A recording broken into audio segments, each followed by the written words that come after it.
Your sibling has a fascination with boxes, thin paper stock sometimes, but mostly corrugated cardboard.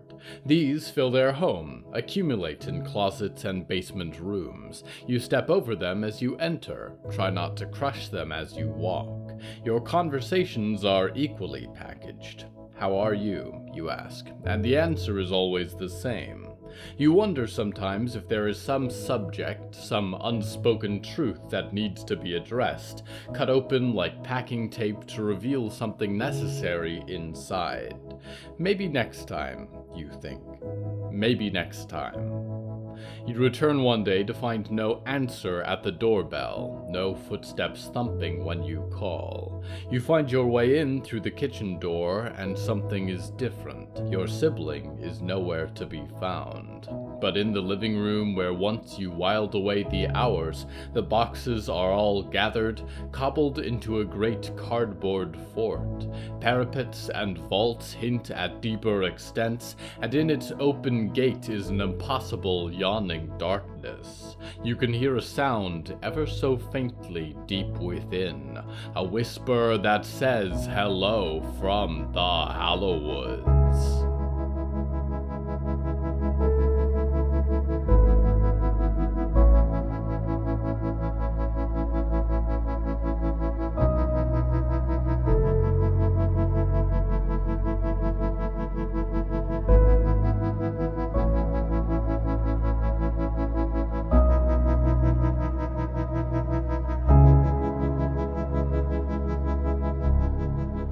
Right now, I stand on the sky. Or at least it is the sky at first glance. This smooth, mirrored surface reflects the sunlight, helps to keep the inhabitants of this great structure cool despite the desert heat.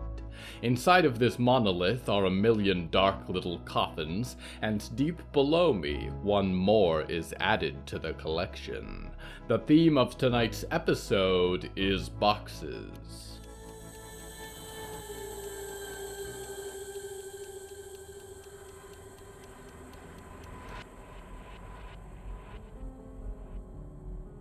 "Hi there," said someone cheerful.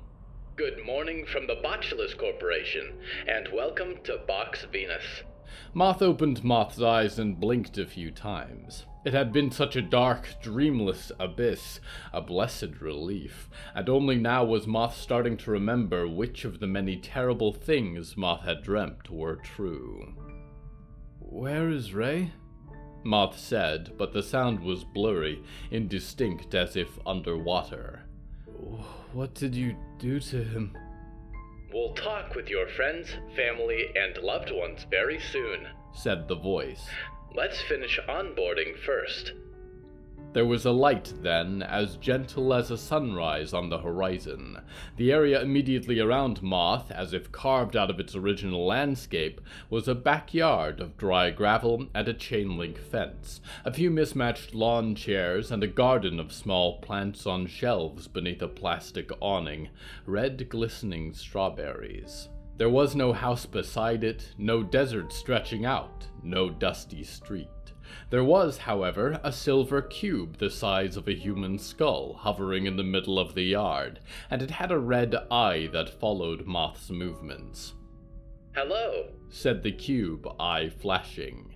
"I'm Boxy, your friendly guide to the dreaming experience. If you need help at any time, just say, 'Hey, Boxy.'" Moth crumpled to Moth's knees. The gravel shifted and crunched beneath Moth's feet. The cluster. It had pulled Moth in, and Ray. Oh God, Ray. "Hey, Boxy," Moth whispered. "I want to leave." "We recommend you finish onboarding before exploring the rest of the Prime Dream," said the cube, little eye glowing bright with each syllable. "I want to leave the Prime Dream. I want to go away from Box Venus," Moth said. Moth reached out to touch the gravel, and found that Moth's hand was nothing. Not invisible exactly, but unremembered. Existed in the sense that it was a hand, but Moth's gloves or tattoos or painted nails were indistinct, could have been anything the second Moth looked away. I'm sorry, said Boxy. Disembarking from Box Venus at this time is not permitted due to environmental safety concerns. If there is a place you wish to visit, we can add it to your favorite dreams, or see if it's been made public in the Prime Dream. If there is a person you wish to see who is already a Botco Dreaming Plan customer, we can contact them in the Prime Dream. If there is a person you wish to see who is not yet a Botco customer, we can submit a Recommend a Friend program request. I do not see a Ray in your dreaming family. Do you want to submit a Recommend a Friend request for Ray? No, said Moth. No, don't do that. The silver cube was quiet for a moment, and the leaves of the garden shifted in a wind that Moth could not feel. Are you ready to continue onboarding? Said Boxy. Moth laid in the gravel and tried to visualize what Moth looked like right now. A cold face in a dark box, buried in the depths of an elaborate machine. Well and truly entombed, an insect pinned between glass and frame. I want to wake up, said Moth. I can't stay here. I can't. Sensors indicate you may be feeling anxiety, said Boxy. Let's work through those feelings together. On a scale of 1 to 10, with 10 being severe to the point of paralysis, how would you rate your anxiety? Hey, Boxy, Moth said, and realized that Moth was not breathing.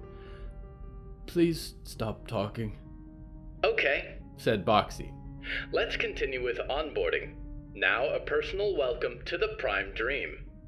Moth tried to protest, but the sky behind Boxy was changing, color and light shining through the clouds to form a screen. A woman smiled like the horizon, glasses that Moth had grown up with on every tattered billboard. Hello, Moth, said Lady Ethel Mallory. Welcome to our happy dreaming family. I'm sure the journey wasn't easy, but we are so glad to have you here with us at last. Miss Mallory? Said Moth. Please, I don't want to be here.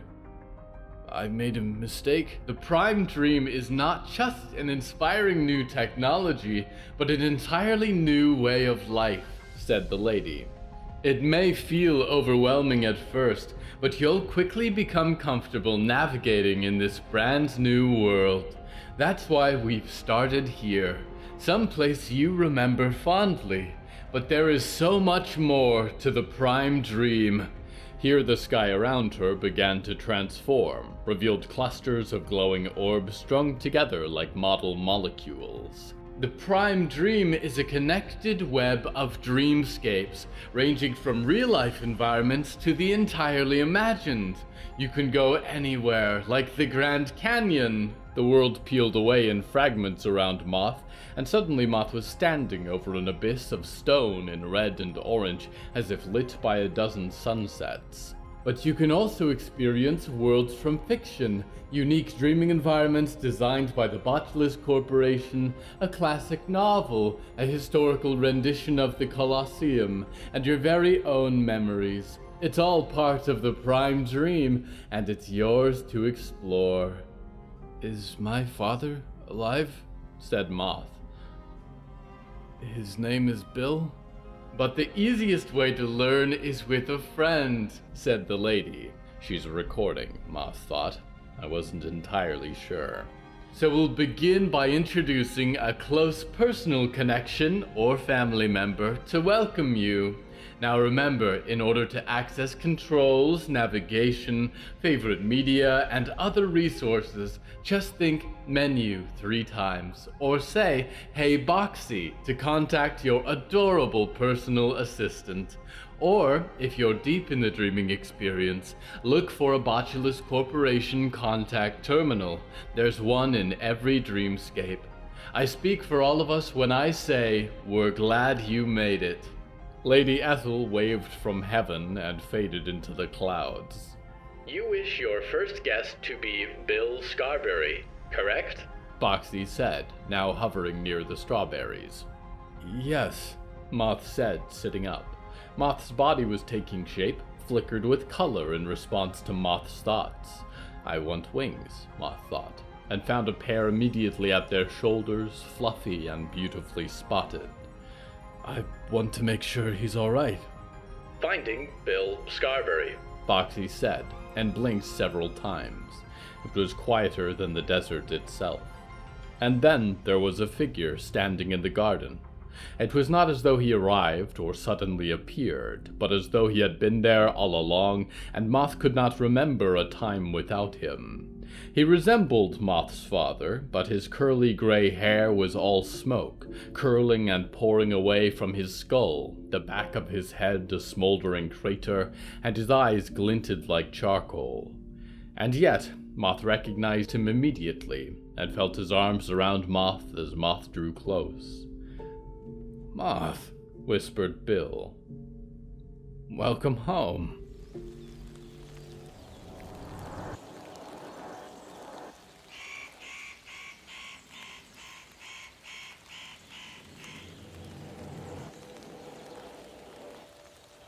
If you need a package delivered, you have chosen a poor era for postage. If you work for the Botulus Corporation, it is easy enough. Their drones and supply lines facilitate some transport between dreaming boxes, and sometimes they still make contact with local communities, providing goods in exchange for new customers.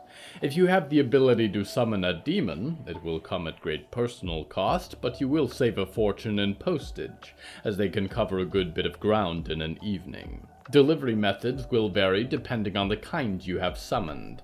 A lesser demon, such as one formed of ravens, is an optimal choice for flight speed. And if you are the Church of the Hallowed Name, then your letter delivery is a mystery for the ages, but your messages will arrive precisely when they need to. We go now to one who has been unhappily delivered.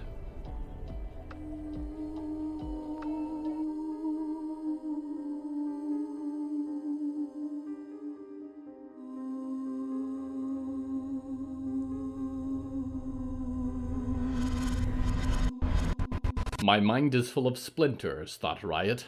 They are jutting deeper each moment, breaking me apart. There is something buried inside. I am something old, something destroyed, something new, because I am not supposed to remember this place, but deep down I know I have been here before, and I would rather be anywhere else in the world. Glass tanks dead and empty behind glass windows. This box transparent and cold, not so much a prison as an enclosure, surrounded by monitors, a display case, a microscope slide. I can't reach it, whispered the girl in the cell beside hers, and blue lightning sparked at Olivier's fingertips, sputtered out in the air.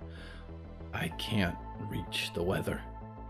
That's because we're inside, Riot said, kicking idly at the glass wall. It barely flexed under her full weight. It shouldn't matter, said Olivier. I should be able to feel it. Out there. Above. But I can't. Well, said Riot, I can't reach my mom. And whose fault is that? Olivier said. The lab lights were dim, and Olivier's dark eyes buzzed with blue light. You led them to us. You knew the entire time. Is this what you wanted? Yeah, I just really have a thing for terrariums, Riot grunted. No, this isn't what I wanted. I thought things would go back to normal. I just wanted my mom back. Well, if I had to guess, Olivier muttered, you've been replaced. The word sent a pang through Riot's stomach. She stood up, slammed her palms against the glass wall between her and Olivier. Don't say that, she said. Don't you dare say that. Oh, does that upset you? Olivier said, standing up in her box and coming to face Riot through the glass. Sorry to tread on your feelings, but everyone I know is probably either dead or trapped, and I'm sorry, I really am, because the saddest part is that you led them right to Riot and Miss Maidstone, and they probably don't even need you anymore. Stop it! Riot shrieked and punched the glass. The impact split the skin on her knuckles, left a red smear on the greenish reflection. Olivier did not flinch, raised an eyebrow as she sucked on the new wound. "I am Riot," she grunted. "You might have her face," Olivier said, "but you are nothing like her." Riot's hands shook and she turned abruptly, sat down against the glass with her back to Olivier. "Shut up," she whispered. "Where are we?" Olivier said. "You know all this Botco stuff. Where did they put us? The freaks of nature." "Someplace bad," Riot whispered. "Someplace very bad." She squinted. In the shadows beyond the glass cells, beneath dark desks and gleaming monitors, something moved. "There's something here," she said, rubbed at her nose. "Like what?" Olivier said. "Your conscience?" She shifted away from the thing in the darkness. It slunk through the shadow on the other side of the glass, a pair of glowing green eyes blinking. "It's an animal?" she whispered. "I don't know all the animals, but it's watching us." Olivier peered through the wall behind her, made an odd clicking noise with her tongue, and the creature emerged into the light, a cat staring up from the shadow with its tail up. "Nimbus?" said Olivier, squatting down in her cell. "How on earth?" The cat squinted at Riot, and Riot stared back. She felt a little thankful that there was glass in between them. "What does it want?" said Riot. "It's looking at me." "Olivier, what does that mean?" "Well, she probably wants treats," said Olivier. "Or ear scratches." "Can it kill me?" said Riot. "Have you never seen a cat before?" said Olivier. She looked over as slowly as she could, shook her head. "Well, Nimbus is friendly, at least," said Olivier. "Sorry, kitty. Can't play with you while we're locked in here." The cat turned suddenly and was gone into the shadows of the lab, and a door hissed on the other side of the room. "Hello, my dears," said a voice that Riot almost recognized. She turned to find a short man with glasses like magnifying lenses, and a widow's peak in his slicked back black hair. He tapped his fingers together like the mandibles of a beetle. "Apologies for the crude accommodations, but it's important to decontaminate you. And, you're quite destructive in your own ways." Are you Anderson?" said Riot. "Have we met?" A mote of concern flashed across the man's shiny face, and he scuttled closer, came to rest by a computer terminal. "You remember me," said Anderson. "That's unlikely and unfortunate. Or have you been listening to my interviews on the morning hour, perhaps?" "I'm sorry to interrupt two old friends," said Olivier, "but I would appreciate an introduction." "Hello, Subject B5, said Anderson, turning to Olivier's glass prison. "My name is Dr. Anderson Faust, Special Technologist for the Botulars Corporation, and I would like to offer you a chance to make yourself useful." Here at Botco, we celebrate the many things that make you a special, unique individual. We encourage you to be truly yourself. With millions of memories, personality traits, and interests, no two people are the same. However, everyone needs a friend. And when our algorithms decide which dreamers you'll encounter in your dreaming experience, we look at all these factors to find the most overlap possible. Have a fascination with butterflies? Know too much about dinosaurs or World War II? Whether you dress in all black or red, white, and blue, there are people here who will love your style. This is just one way we use the comprehensive data we collect to ensure that your dreaming experience is as customized to you as possible.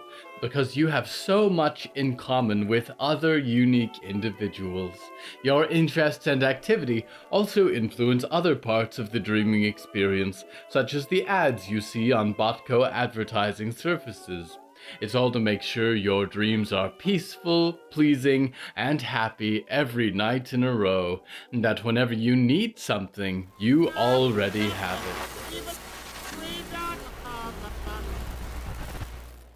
What is unique about you, dreamer, is not defined in your interests or your hobbies or your attire. You are, however, the only one with your eyes, your thoughts, the experience of living your life. That, I think, is special. We return now to the other Riot Maidstone.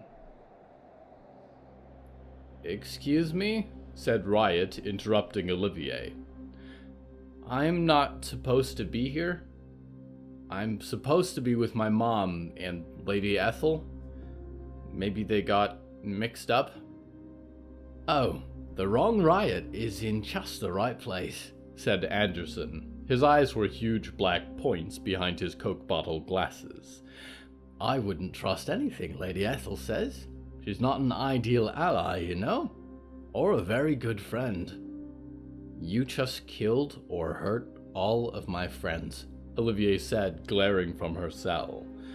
"Whatever you think I'm capable of, I can do so much more. If you set me free now, you don't need to die. Otherwise, I will make it hurt." "You are a beautiful find," replied Anderson, straightening up. "And I believe it. What we have on tape is incredible. I've worked with a number of unusual subjects, but few were quite so dynamic. Imagine what you could do if you were harnessed properly. Imagine what you could do if you were pushed." Olivier's composure changed, bristling like a storm on the horizon. "So why am I here?" said Riot.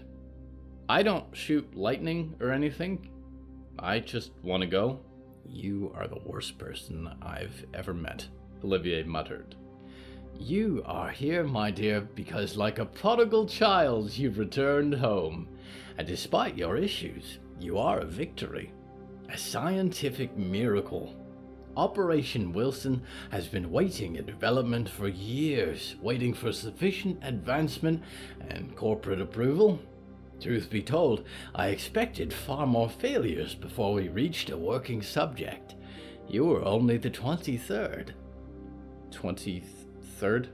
Riot said, put her hands against the glass. "What do you mean?" "Well, the 23rd attempt to create a living duplicate of Riot Maidstone," said Anderson. "Cloning would have been simple, but then we'd be waiting years for you to grow up. This is more complicated, and we have only a limited understanding of the technology, so some trial and error was expected." Riot looked down at her shoes. She could hear her own heartbeat like a resounding drum in her head. "You manufactured me," she said. "And almost perfectly, too," Anderson smiled. "How can you do that?" "Just make a terrible version of someone else," Olivier said, watching from her cell. Riot wished she had privacy, wished she could talk to Anderson alone. She scrubbed the tears from her face. "With a lot of intelligence and a little luck," said Anderson. "In the future, who knows? It could be a kind of eternal life. The possibilities are fascinating." "I'm not just a duplicate," said Riot. "I'm Riot Maidstone. I have a mom and dad. I'm not like anyone else. I'm me. I'm better." Anderson tapped the side of his glasses, seeming as if for a moment stunned, and then his clarity returned. "I'm making a note of that. See, that's one of the things we'll need to iron out eventually," he said. "I told them you weren't ready, but they were keen on getting Valerie compliant as quickly as possible. Really, you needed more memory work, more conditioning, a secure sense of self. I'll be sure to fix that in the next iteration. You're making more Riot? Olivier said. Riot felt suddenly untethered, an animal in a corner, a deer staring down lights on the road. Oh, heavens, no. Riot Maidstone wouldn't have been my first choice for a subject, said Anderson. But it's a compromise for the sake of science. Now that they're through with you, I can study and gather the information I need to produce results for better projects. No, Riot said and kicked the glass, grit her teeth at the pain in her toes, felt heat rising to her cheeks.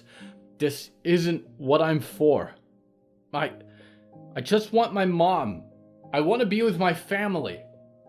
In a way, you already are, Anderson said and folded his bony hands. I care for all my projects deeply. My dad's name is Ralph, said Riot. My mom is Valerie, and I am Riot. I'm getting back to them. I have to. Anderson sighed and stood up from the monitor, tapped the side of his glasses again. A bit disappointing, he said. In nature, life adapts. It grows to avoid death. People are supposed to do the same. But you're stuck on this. Too much to think about anything else. I've made a note for the next iteration. And as for you, Subject B5, are you going to be useful? I've been useful, said Olivier, and the blue traces of lightning crackling at her fingertips lit up the recesses of the room. Riot could not see the cat anywhere. To so many people. I have burned myself out, changed everything about who I am. I have been pushed again and again and again, and I'm done. From here on out, I'm taking care of myself and my friends. I don't need you. And I will get out of here and get my friends back. I've done it once before. I can do it again. There. It's one of my favorite things to see, said Anderson, poised by the door. That sudden burst of energy when a subject realizes it's been caged. I find the despondency that sets in less interesting. Why did you make me? Riot said, and Anderson glanced back to her. She connected for a moment with the dark spirit lurking behind those glasses. He seemed to weigh her question before shrugging it off. Why does one do anything? He said. Rats look for friendship and darkness. Beetles chew on fruit and dead flesh, and I push the boundaries of modern science, not for fame or salary or even power, but for the thrill of advancing our species one twist further in the maze. There was a hiss of the pneumatic doors, and she was alone again with Olivier. 2 glass boxes and a crowd of blinking monitors and dials and darkness. Riot slumped down to the floor, laid on her side. She could feel Olivier's eyes on her. Why didn't you say yes? She said. You could get out of here, probably. Go make sure it's always sunny somewhere. Because I've done it already, Olivier said, sinking down to sit against the glass. And whatever happens, I'm not going to be anyone's pawn anymore. Besides, even though you probably deserve it, I know what you're going through, I think. And I don't want to leave you here to get dissected or something. Why not? She said, face buried in her arms. I ruined everything for all of you. I don't know, Olivier said quietly, and she thought she could hear a rumble of thunder, however faint and distant. Maybe you remind me of someone I know.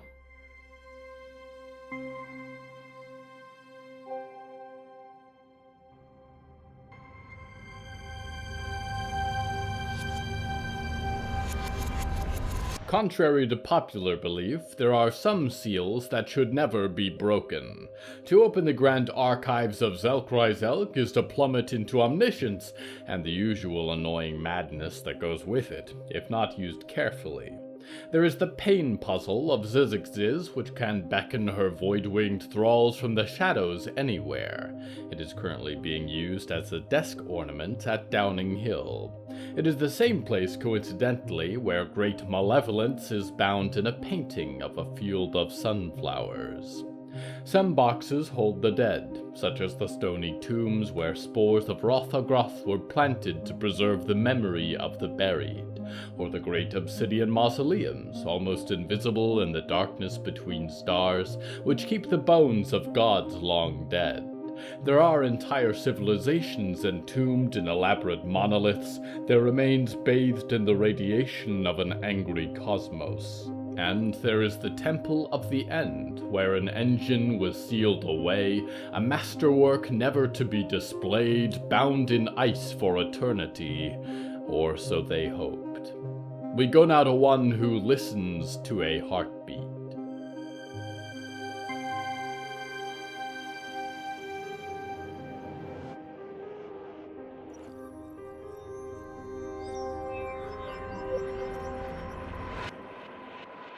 Percy had spent much of his life in dark rooms, but this was not one of them. It was dim, circular, ringed with a black upholstered bench all the way around. He had tried immediately to get through the walls, but for the first time he could not.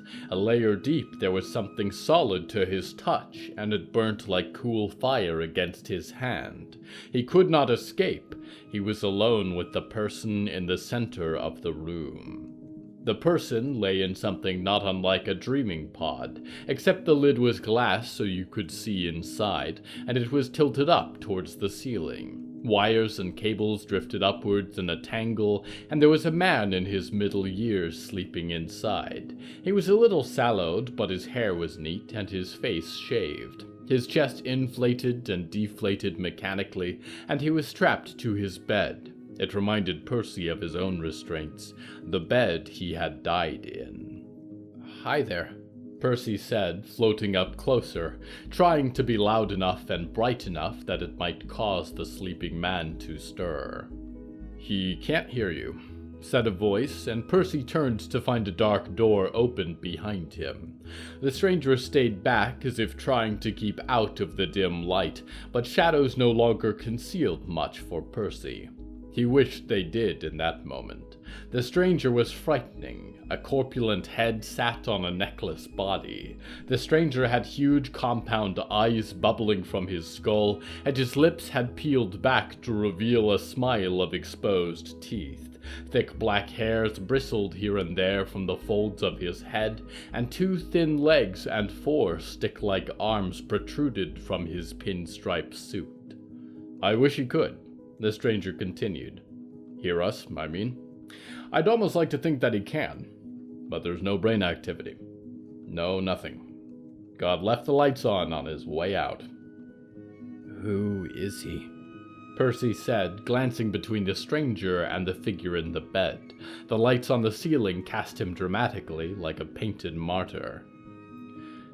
"He's my son," said the stranger, and leaned against the wall with 2 segmented hands. "Harold. Not sure what got into him. He was a happy kid growing up. I wanted him to have it better than I did." "I'm Percy," said Percy, hovering in the light, unsure of where to go. He thought about moving for the hall behind the stranger, but then again he could only go so far without the necklace containing his bone fragment, which sat on the bench. "Oswald," said the stranger. It set off old memories for Percy. The suit, the voice. Mr. Botulus himself, changed somehow since the age of TV advertisements and front-page news. "What happened to him?" Percy said, looking for any flicker of movement in Harold's eyes. "I don't know for certain," said Oswald, and folded his segmented hands, stepped into the room. "If there was something he didn't talk about. If he got low and felt like there was no way out. If I'd known whatever it was, we could have made it all right.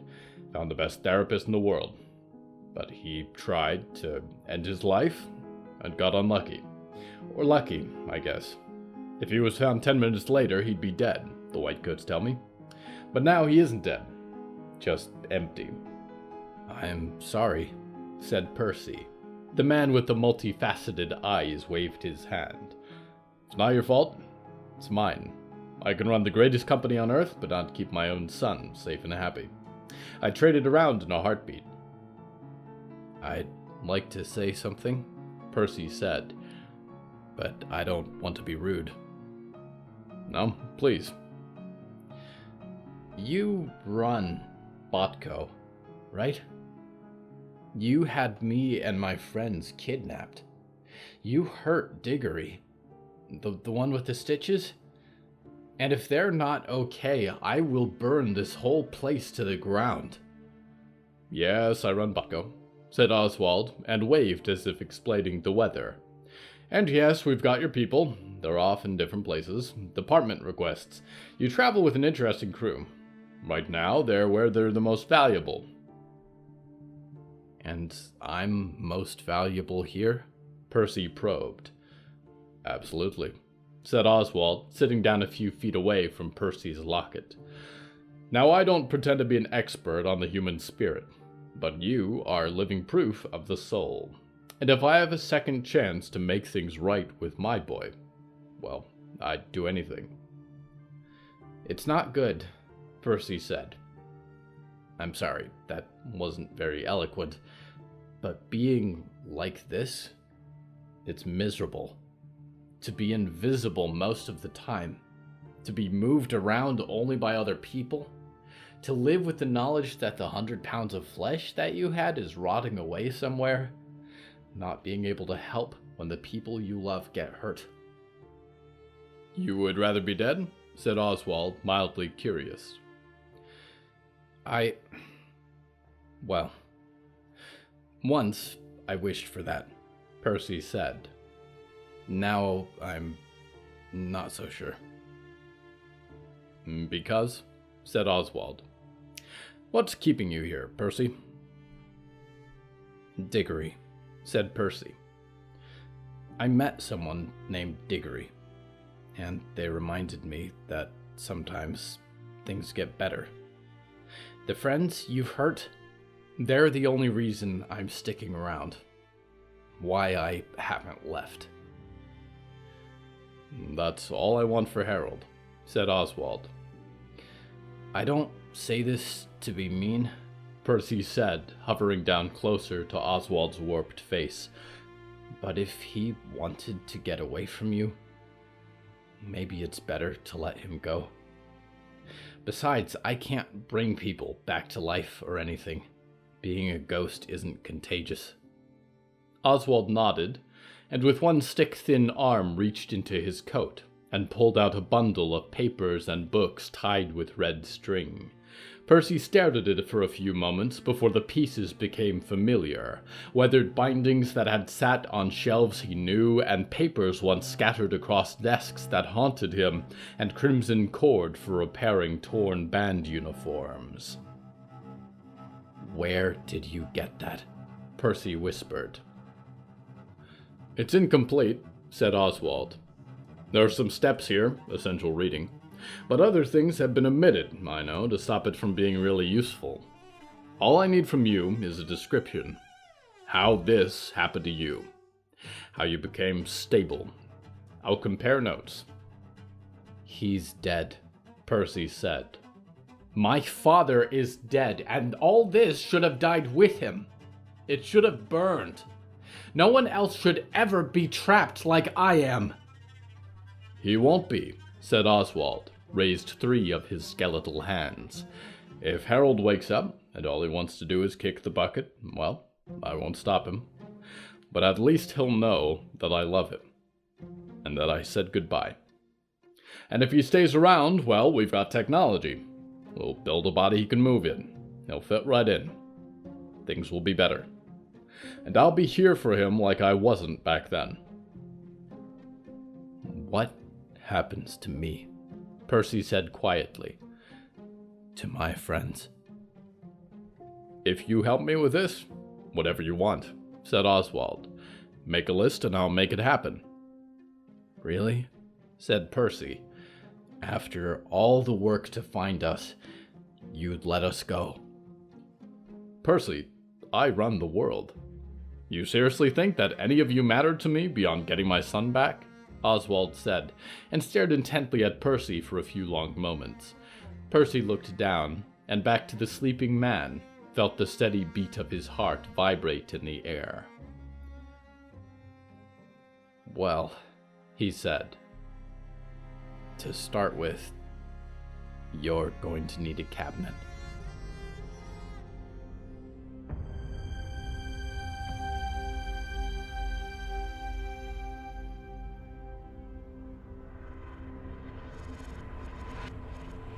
Boxes.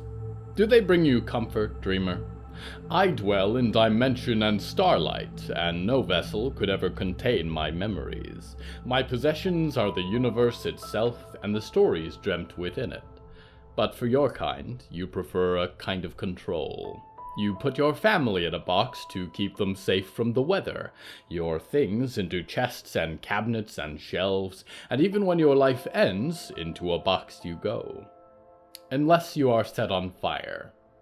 Unless you lie on the forest floor, and the winters leave your bones to gleam in the passing summers. Unless you run wildly through life, outrunning the ceiling, the walls that rise around you, and you fight for a moment in the wind. You were not born for a packaged life, and beyond its walls there is a round horizon calling for you. Until every box is opened, I am your loyal host, Nickignick, waiting trapezoidally for your return to the Hallowoods.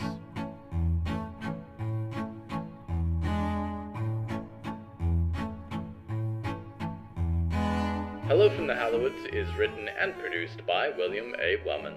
Hello, that's me. If you enjoyed this show, please don't forget to follow it and share it with a friend.